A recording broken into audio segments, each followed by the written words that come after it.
नहमदुहु व नसल्ली अला रसूलिहिल करीम अम्मा बाद फ़अऊज़ु बिल्लाहि मिनश शैतानिर रजीम बिस्मिल्लाहिर रहमानिर रहीम इन्नद दीना इंदल्लाहिल इस्लाम। इसलिए मैंने छोटी खुतबा का एहतमाम किया। वक्त को देखते हुए मोहब्बत के साथ दुरूद शरीफ पढ़ ले। अल्लाहु रब्बु मुहम्मदिन सल्लल्लाहु अलैहि वसल्लम नहनु इबादु मुहम्मदिन सल्लल्लाहु अलैहि वसल्लम। एक बार और मोहब्बत के साथ दुरूद शरीफ पढ़ ले। अल्लाहुम्मा सल्लि अला सय्यिदिना शफीना हबीबना व अला मुहम्मदिन व बारिक वसल्लिम सल्लु सलातन व सलामन अलैका या रसूलुल्लाह सल्लल्लाहु तआला अलैहि वसल्लम। मेंबर नूर पर मोहतरम शान उलमाए किराम तशरीफ फरमा है। मुझसे बेशतर आपने अच्छी तकरीर समाअत की है और इंशाअल्लाह मेरे बाद आप शायर आज़म हिंदुस्तान शहनवाज हसन साहब क़िबला का खूबसूरत कलाम समाअत करेंगे। मेंबर नूर पर बहुत सारे उलमाए किराम हैं जो मुझसे बेहतर और मुझसे अच्छे हैं। हज़रत क़ारी बहरुल्लाह साहब क़िबला ने अच्छी महफिल का इनेकाद किया। इनके वालिद मोहतरम के चहल्लुम के ताल्लुक से दुआ फरमाए कि अल्लाह रब्बुल इज़्ज़त इनके वालिद मोहतरम की कब्र में रहमत नूर की बारिश अता फरमाए। मौला हम सब की हाज़िरी को कबूल फरमाए। इसाले सवाब की महफिल है, ये भी आप समझें कि इनके वालिद मोहतरम दुनिया से रुखसत हो गए, तब आज इन्होंने इस महफिल का इनेकाद किया है। हमारा और आपका नज़रिया ये हो कि जब तक हम और आप बैठे कम से कम तस्बीह पढ़ते रहे, सुभान अल्लाह कहते रहे, इस नियत से कि आखिर में जब दुआ हो तो आपका ये सुभान अल्लाह पढ़ना काम आ जाए। आपके घर में जितनी मय्यतीन दुनिया आपके रिश्तेदारों में रुखसत हो गए उनके लिए भी काम आ जाए। हमारे और आपका आने का मकसद ये होना चाहिए, महफिल में बैठने का मकसद ये होना चाहिए। अल्लाह का शुक्र है कि इस वक्त आप सबसे अच्छी महफिल में बैठे हैं, और हो क्यों ना, क्योंकि ये नबी की महफिल है। नबी की महफिल से बेहतर और कौन सी महफिल अच्छी हो सकती है यार। इसलिए इस वक्त सबसे अच्छे लोग सबसे अच्छी महफिल में बैठे हैं। वो पाक परवरदिगार अल्लाह रब्बुल इज़्ज़त अपने कलाम में फरमाता है इन्नद दीना इंदल्लाहिल इस्लाम। लोगों याद रखना, अल्लाह के नज़दीक सबसे पसंदीदा, सबसे खूबसूरत, सबसे आउटस्टैंडिंग, सबसे ब्यूटीफुल, सबसे हक और सच पाकीज़ा मज़हब इस्लाम है। उस पाक परवरदिगार का कितना फजल है कि अल्लाह रब्बुल इज़्ज़त ने हमें और आपको मज़हब इस्लाम घराने में पैदा फरमाया है। ये रब का एहसान है। शायरी सुननी चाहिए, नात सुननी चाहिए, मगर याद रखें नात सुनने का भी शऊर होना चाहिए, नात समझने का भी शऊर होना चाहिए। अभी आपको पता है आप लोगों ने कितनी खतरनाक गलती की है। हज़रत ज़मज़म फतेहपुरी साहब एक कलाम पढ़ रहे थे जिसमें एक मिसरे का मफ़हूम ये था कि यजीद डरपोक बदबख्त ने ज़ैनब का दुपट्टा छीना। तो आप लोग सब कह रहे थे वाह वाह वाह वाह वाह। अफसोस की बात यह कि उधर से तो कह रहे थे, स्टेज में भी कह रहे थे कुछ लोग वाह वाह वाह वाह। हैरत की बात है। हाँ, शेर को समझा कीजिए। मेरा मकसद है इस्लाह करना। सारे लोग मिल करके पढ़े अस्तगफिरुल्लाह रब्बी मिन कुल्ली ज़ंबि व अतूबु इलैह। यजीद सबसे बड़े हरामखोर और बदबख्त का नाम। यजीद की दोस्ती उसी के साथ हो सकती है जो वक्त का सबसे बड़ा, आपके लफ्जों में कह दूं, ये गाली नहीं है, जिसकी नस्ल सही नहीं हो, है ना। हुसैनी होने के लिए माँ का नेक होना और बाप का एक होना जरूरी है ना, वरना हुसैनी से मोहब्बत वही करता है जिसका बाप एक हो और माँ नेक हो, और यजीद से मोहब्बत वही करता है जिसकी नस्ल ही साबित ना हो, है ना। इसलिए ये आपसे तसामु हुई, आपसे ये खता हुई, आप शेर को समझा करें, है ना। सिर्फ ऐसे ही जहाँ तहाँ आप सुभान अल्लाह ना बोला करें। अल्लाह रब्बुल इज़्ज़त हम सबको हिदायत फरमाए। अल्लाह का शुक्र है कि अल्लाह रब्बुल इज़्ज़त ने हमें आपको मज़हब इस्लाम की गोद में पैदा फरमाया है। अल्लाह रब्बुल इज़्ज़त ने सबसे अच्छी नेमत हमें और आपको दी, चलने के लिए पाँव दिए, चलने के लिए पाँव, कि दुनिया देखने के लिए आंखें दिए, हाथ इसलिए दिया अल्लाह रब्बुल इज़्ज़त ने कि हम और आप इसी हाथ में कुरान पाक को रख करके इसी आंख से देख करके तिलावत किया करें। माँ जैसी अजीम दौलत अता की अल्लाह रब्बुल इज़्ज़त ने, बाप जैसी अजीम दौलत हमें और आपको अता किया अल्लाह रब्बुल इज़्ज़त ने, क्यों, ताकि हम उनकी खिदमत किया करें। अभी अच्छा शेर आपने शायर नक़ीब आज़म हिंदुस्तान हज़रत मुनव्वर सैफ़ी साहब क़िबला से आपने समाअत किया, आपने उसका मतलब क्या समझा, मतलब क्या निकाला मेरे प्यारे। याद रखना, बाप सबसे अजीम और सबसे कीमती दौलत है। ये माँ बाप जब तक आपकी जिंदगी में हो आप इनकी खिदमत कर लिया करें। आप उलमा से सुने, किताबों को पढ़ें, तालीम हासिल करें, ताकि आपको बाप की अज़मत का पता चले, माँ की अज़मत का पता चले। हज़रत क़ारी बहरुल्लाह के सीने से आप पूछे, आप इनके दिल से पूछे कि आज इनके वालिद मोहतरम का साया इनके सर पर नहीं है, आज उनके दिल पे क्या गुजरती होगी। उस बेटे से आप पूछे जिस बेटे की उम्र भले ही 25-50 50 साल हो गई हो, लेकिन अगर माँ नहीं है तो आप उस बेटे से माँ के ना होने का दर्द पूछे। खुदा की इज्जत की कसम, आज भी 50 साल का बेटा अगर मुहज्जब हो तो आंखों से आंसुओं के सैलाब निकल पड़ेगा, कहेगा काश इस वक्त मेरा बाप मेरे साथ होता, काश इस वक्त मेरी माँ मेरे साथ होती। इसलिए नौजवानों, 18 साल, 15 साल, 25 साल के जवान जिसकी नई शादी होती है, बीवी का हक भी आपको अदा करना है, मगर याद रखना जब तक तुम माँ बाप के हक को अदा नहीं करोगे तुम कामिल नहीं हो सकते हो। इसलिए दुनिया में तुम्हारी दोस्ती तभी अच्छी है, तुम यूं ही दोस्त किसी को मत बना लेना।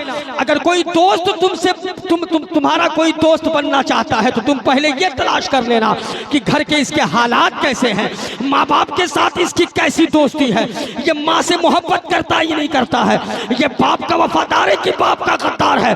खुदा की इज्जत की कसम, जिस समाज में रहकर जो माँ बाप का वफादार नहीं हो सकता, ना मुस्तफा का वफादार हो सकता है, ना समाज का वफादार हो सकता है। वाह, बेशक वो इंसान कैसा इंसान यार, जिस माँ ने मोहब्बतों के साथ पाला। मालूम है कि जब एक माँ एक बच्चे को जन्म देती है तो जिस्म की 208 हड्डियां अगर एक मर्द को बार बार तोड़ा जाए और तोड़ने के बाद फिर जोड़ा जाए तो 200 जिस्म की 208 हड्डियां तोड़ने में जितने दर्द एक मर्द बर्दाश्त नहीं कर पाता, या जितने दर्द होंगे उससे ज्यादा कहीं तेरी माँ ने तुझे पैदा करते वक्त वो दर्द को बर्दाश्त किया था। मगर बेवकूफ जालिम, तुम आज उसी माँ को कभी अंधी कहते हो, कभी बहरी कहते हो, 2 वक्त के खाना के लिए तरसाते हो। क्या इसी का नाम इस्लाम है? और फिर तुम कहते हो कि इस्लाम पर जुल्म हो रहा है, हम पर जुल्म हो रहा है। इस्लाम के मानने वालों पर जुल्म नहीं हो रहा है। हकीकत में देखा जाए तो जो खुदा और उसके रसूल के साथ गद्दारी कर रहा है, इक्का दुक्का ऐसे लोग होंगे जो इस्लाम के नाम पर या इस्लाम के नाम पर उनके ऊपर हकीकत में जुल्म हो रहा होगा। अगर पद फंसे पर्दा जाओगे, नतीजा ये निकलेगा जिस शख्स के ऊपर जुल्म हुआ है या तो वो नमाजी नहीं था, या तो वो बाप का गद्दार था, या तो वो माँ का गद्दार था, या तो वो मुस्तफा का गद्दार था, या तो वो बुजुर्गों का गद्दार था। अरे जब आपके सीने में जब इस्लाम की मोहब्बत ना हो तो फिर आपका नाम इस्लाम नहीं है, आपके कुर्ते का नाम इस्लाम नहीं है, मेरे जुब्बे का नाम इस्लाम नहीं है, मेरी टोपी का नाम इस्लाम नहीं है। खुदा की इज्जत की कसम याद रखना, इस्लाम आप जैसों के मरने और मारने से नहीं मिटता, इसलिए कि इस्लाम का निगहबान खुदा और मुस्तफा है। इस्लाम कल भी जिंदाबाद था, आज भी जिंदाबाद है, सुबह कयामत तक जिंदाबाद रहे। नारे तकबीर, नारे रिसालत, मजहबे इस्लाम, पैगंबरे इस्लाम। बात समझ में आ रही है?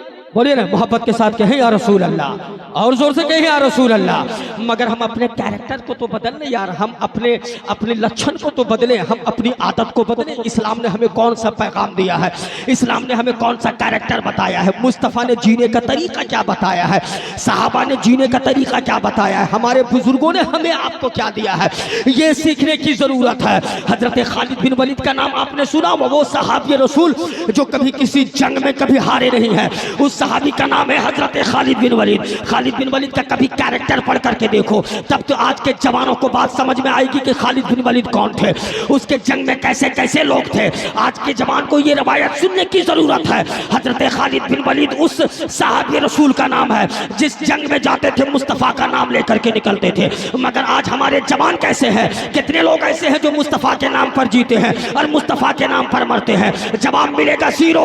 खालिद बिन वलीद का कैरेक्टर हमारे सीने में कब आएगा? हजरत सलमान बिन फारस, हजरत सलमान बिन फारस का कैरेक्टर, हजरत सलमान फारसी का कैरेक्टर हमारे सीने में कब आएगा?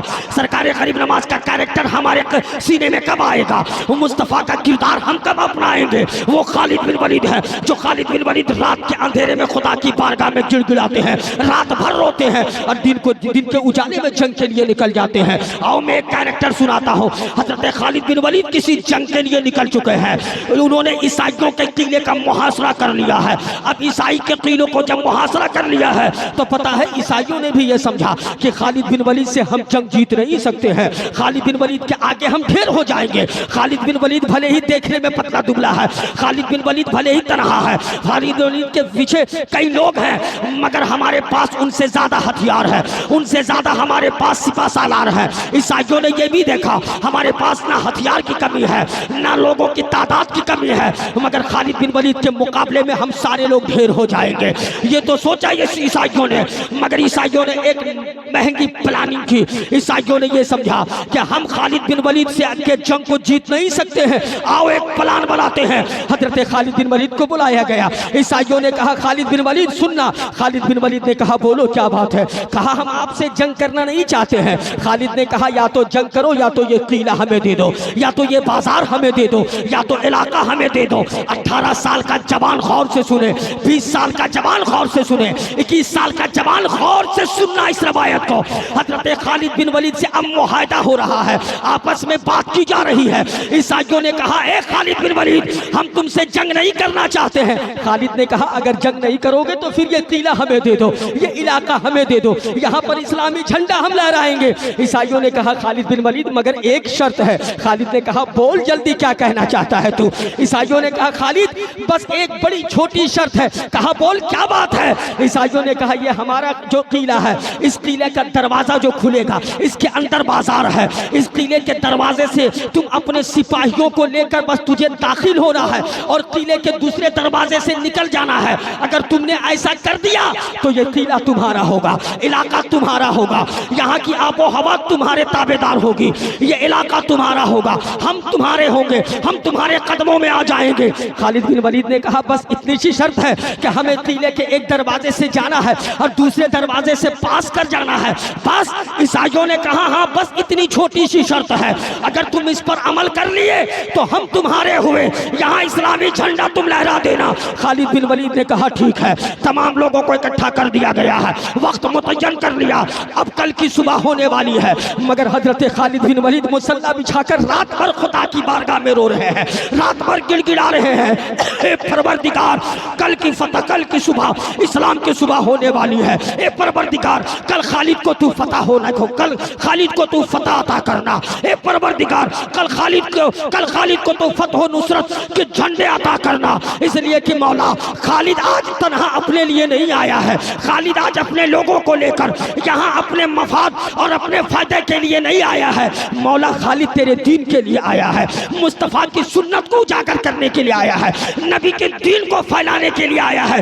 परवरदिगार कल खालिद की तू लाज रख लेना। रात भर खालिद बिन वलीद मुसल्ला बिछा करके खुदा की बारगाह में गिड़गिड़ाते हैं, खुदा की बारगाह में रोते हैं, रोते रहे। फजर की नमाज पढ़ ली, सुबह का उजाला हो चुका है, वक्त आ चुका है, सिपा सालार इकट्ठा हो गए हैं। उधर ईसाई किला के दरवाजे में इंतजार कर रहे हैं, इधर हजरत खालिद बिन वलीद अपने तमाम सिपाहियों को लेकर खड़े हैं। और उनके सिपाहियों में मालूम है कोई 18 साल का अरबी जवान है, कोई 21 साल का जवान है, कोई 25 साल का जवान है, कोई 22 साल का जवान है। वो 21 और 18 साल की दहदहाती हुई जवानी जो अरब के रेगिस्तानों में घोड़े दौड़ाया करते थे, वो मुजाहिदीन हजरत खालिद बिन वलीद के साथ सफ में बन करके खड़े हैं, जंग करने के लिए तैयार हैं। किले का दरवाजा खोल दिया गया है। ईसाइयों ने कहा खालिद चल अब तू अपने साथियों को लेकर किले के अंदर हो जा, बाजार से गुजरता जा, इस दरवाजे से जा, उस दरवाजे से निकल जा, किला तेरा होगा। खालिद बिन वलीद ने जब अपने साथियों से कहा है तो तमाम साथी कहते हैं ए खालिद बिन वलीद ये तो बड़ा आसान मुआहदा है, करना क्या है, एक दरवाजे से जाना है, दूसरे से निकल जाना है। खालिद बिन वलीद कहते हैं खबरदार अभी कोई अपने घोड़े को आगे मत बढ़ाना, अभी रुक जाओ, इसलिए कि जरूर ईसाइयों की कोई चाल होगी, मुझे जरा अंदर झांक करके देखने दे। आखिर ईसाइयों ने जंग ना करने की ठानी है, आखिर कौन सी ऐसी तदबीर है, उन्होंने कौन सी ऐसी चाल चली है, जरा हमें चल करके देखना चाहिए। हजरत खालिद बिन वलीद के तमाम हजार सिपा सालार पीछे हैं। खालिद बिन वलीद तन्हा अपने घोड़े को लेकर किले के दरवाजे पे जाते हैं। जब निगाह उठा करके एक बार देखते हैं, खुदा की इज्जत की कसम खालिद बिन वलीद की निगाहें शर्म के मारे नीचे झुक जाती है, घोड़े पीछे हटा लेते हैं और आकर के सारों कतार रोने लगते हैं। इतना रोते हैं कि दाढ़ियां भीग जाती है, आंसुओं से दाढ़ी भीग चुके हैं, पूरा चेहरा नम हो चुका है, पाँव में कपकपी आ गई है, हाथ में तलवार नहीं उठ रही है। तमाम पीछे वाले सिपाही और साथी कहते हैं, ए खालिद आज तू घबरा क्यों रहा है, आज तू डर क्यों रहा है? अरे तेरे मुकाबले में तो हजारों हजार तू तन्हा एक तरफ और हजारों ईसाई एक तरफ होते थे, तू भारी पड़ता था। मगर क्या बात है, आज तेरी टांगे कांप रही है, आज तेरे होठ कांप रहे हैं, आज तेरे हाथ कांप रहे हैं, तेरे हाथों पे तलवार नहीं उठ रही है। ए खालिद क्या बात है, क्या उनके पास हथियार ज्यादा है या उनके पास फौजी कुव्वत ज्यादा है या उनके लोग ज्यादा हैं, क्या मामला है? खालिद बिन वलीद कहते हैं, खबरदार, आज लड़ाई हथियार की नहीं है, आज ताकत से लड़ी नहीं जाएगी। कहा क्या हुआ? कहा आज असल में तेरे ईमान का इम्तिहान होने वाला है, आज मुस्तफा की सुन्नत का इम्तिहान होने वाला है, आज हकीकत में पहचाने जाओगे कि तू मुसलमान है या नहीं है। उनके सिपाहियों ने कहा क्या मामला है? खालिद बिन वलीद ने कहा था, सुन, उन लोगों ने हमें गिराने के लिए अपने रास्तों पर हर बाजार के एक एक कदम पर 15 साल की अपनी बेटियों को, अपने बहनों को बगैर कपड़ा के खड़ा कर दिया गया है।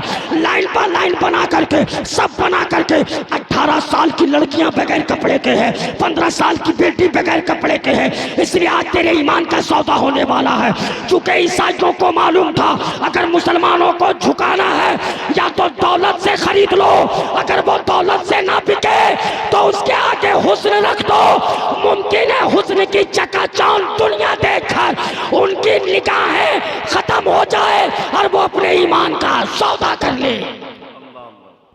गौर कर ले, उसी बाजार में 18 साल की बेटी को बगैर कपड़ा पहने खड़ा, कोई आधी कपड़े पहनी है, कोई बगैर कपड़े के है, और मुसलमानों से कहा जा रहा है तुम इधर से गुजर जाओ, उधर से निकल जाओ, किला तुम्हारा होगा। तमाम साथी भी रोने लगे। कहा अब क्या करना होगा? खालिद बिन वलीद ने कहा घबराओ मत, मुस्तफ़ा की सुन्नतों को याद करो। नबी ने तुझे कौन सा पैगाम दिया है?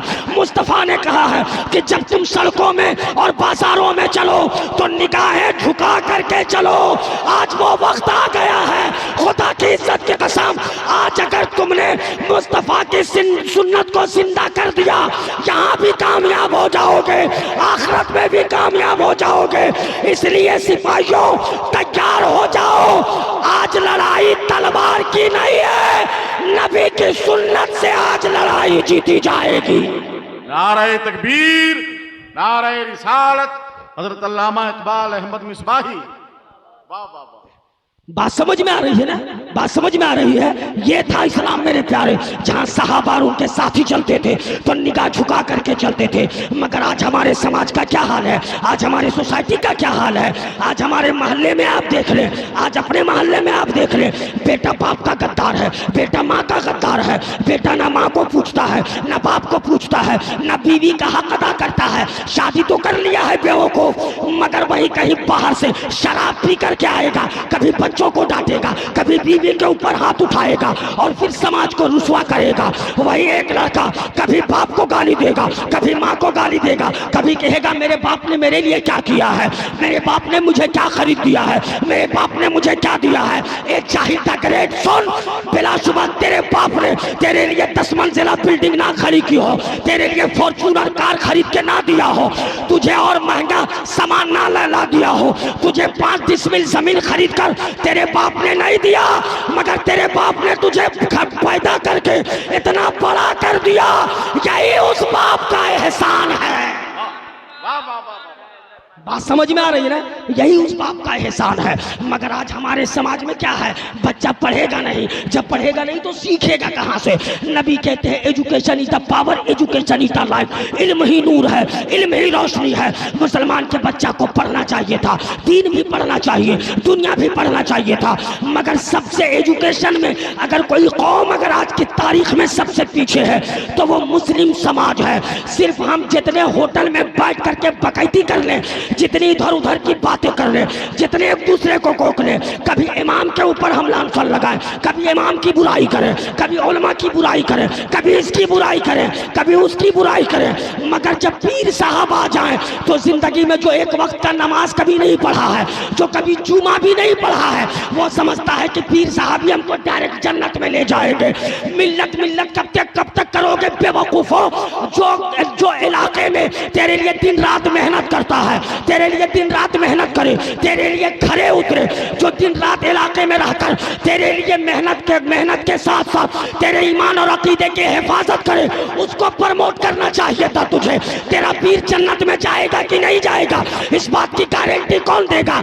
माँ को मारने वाला भी समझता है कि पीर का पैर दबा लो जन्नत में चले जाएंगे। बाप को गाली देने वाला भी सोचता है कि पीर का पैर दबा लो जन्नत चले जाएंगे।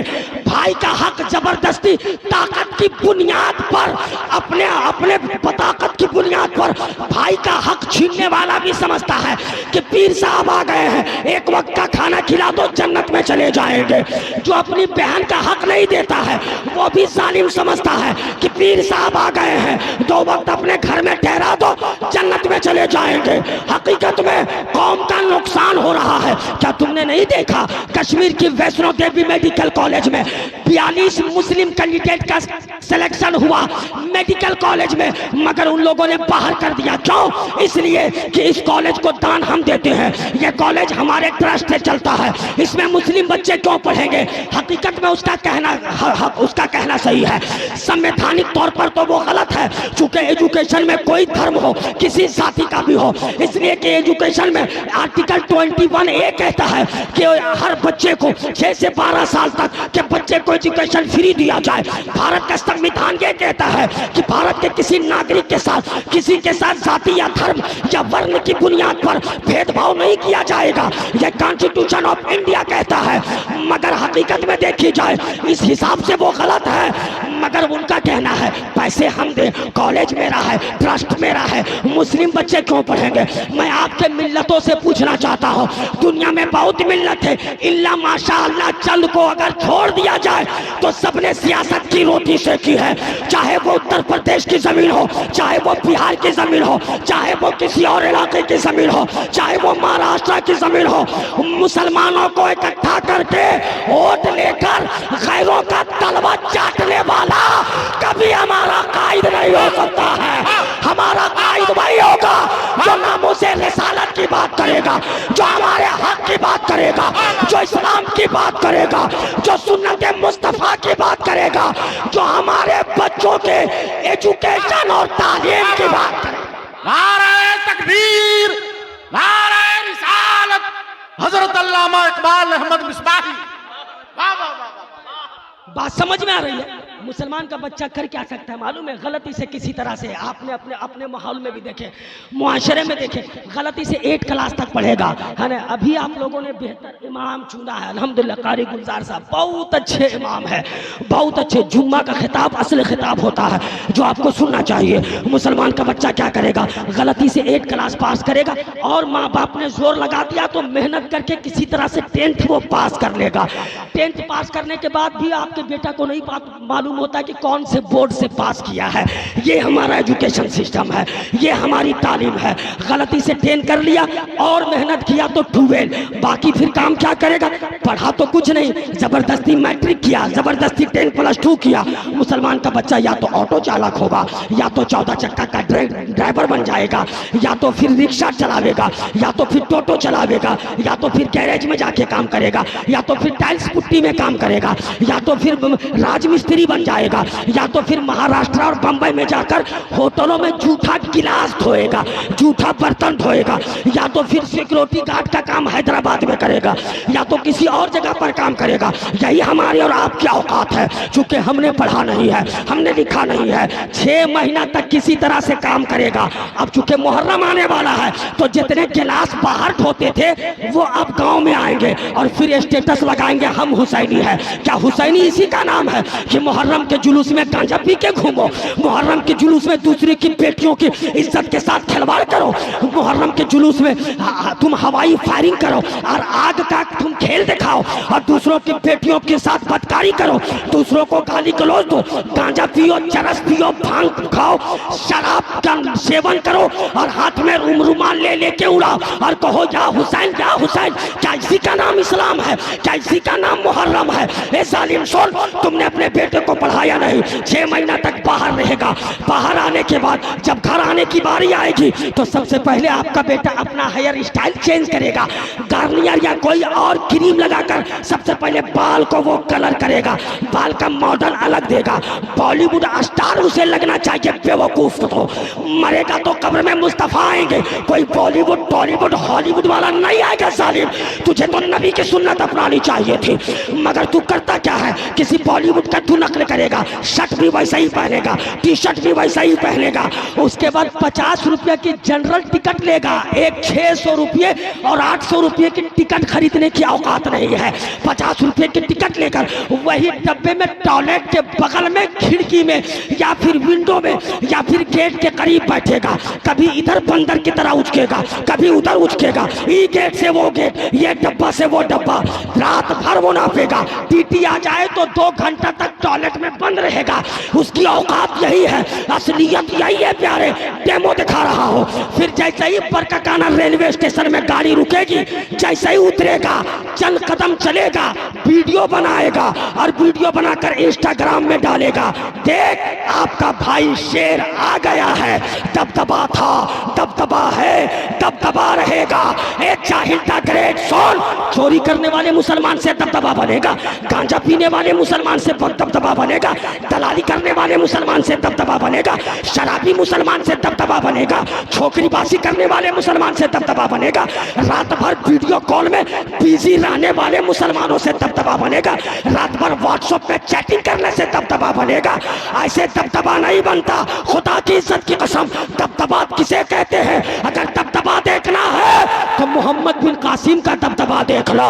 वो मोहम्मद बिन कासिम जो 17 साल का जवान था, मुझे नहीं आई थी, सिर्फ इतना सुना था कि हिंदुस्तान की जमीन पर किसी एक बेटी के साथ जुल्म हुआ है, तो अरब के वादियों से चलकर समंदर के रास्तों को चीरते हुए राजा ताहिर के दरबार में जो खड़ा होने वाला था, वो 17 साल का मोहम्मद बिन कासिम था। इसको दबदबा कहते हैं। दबदबा देखना है तो सलाहुद्दीन अय्यूबी का दबदबा देख लो। हजारों का लश्कर एक तरफ, तन्हा सलाहुद्दीन अय्यूबी एक तरफ, दबदबा इसको कहते हैं। और आगे बढ़कर आओ, दबदबा देखना है तो मैदान करबला में आ जाओ।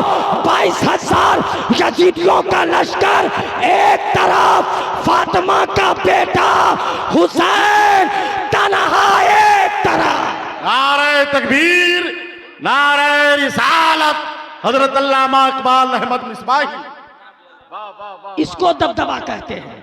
वाह। शादी करके बेहुदे को शर्म नहीं आती है, 2 बच्चे का बाप है, दूसरे की बीवी को लेकर भागता है और कहता है इस्लाम दबदबे में है। ऐसे लोगों को कमेटी में बांध करके मारो, जो छोकरीबाजी करे, जो शराब नोशी करे, जो जुआ खेले, जो माँ बाप के साथ अदब के साथ पेश नहीं आए। पता है गैर की भी बेटियां जब मुस्तफ़ा की बारगाह में आती थी, जो कलमा गो नहीं होती थी, मगर मेरे प्यारे नबी उन बेटियों के सरों पर भी अपनी चादर रखा करते थे। इसका नाम इस्लाम है। तुम मोहल्ले में खुराफात मचाओ, गांजा पियो, माँ को गाली दो, बाप को गाली दो, फिर कहते हो इस्लाम है। नहीं, कमेटी को सख्त हो जानी चाहिए इन तमाम मामलों में। ऐसे मामले में लोगों को बांध के पहले सनसना के धो दो, उसके बाद जो होगा देखा जाएगा। जो मुस्तफ़ा का नहीं होगा वो हमारा नहीं हो सकता है, जो नबी का नहीं वो मेरा नहीं, जो कुरान का नहीं वो मेरा नहीं। जो मुस्तफ़ा का गद्दार है वो मेरा गद्दार है, वो हुसैन का गद्दार है, वो मसलक का बागी है, वो सहाबा का बागी है, वो गरीब नवाज का बागी है।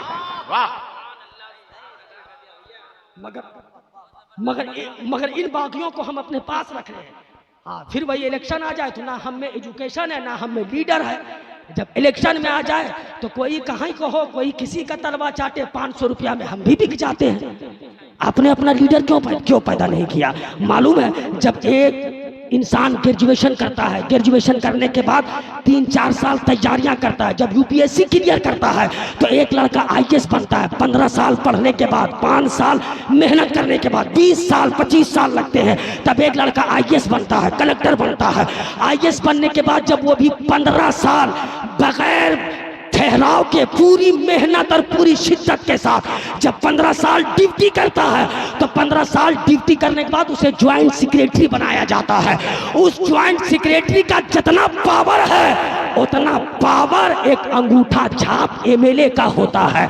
मगर तुम तो बिक चुके हो, तुम तो 100 रुपये में खुद को बेचने वाले लोग हो, फिर तेरी हैसियत कहाँ होगी। इसलिए मैं कहता हूँ एजुकेशन, नबी ने कहा education is the power, education is the life. इल्म ही नूर है, इल्म ही रोशनी है। आओ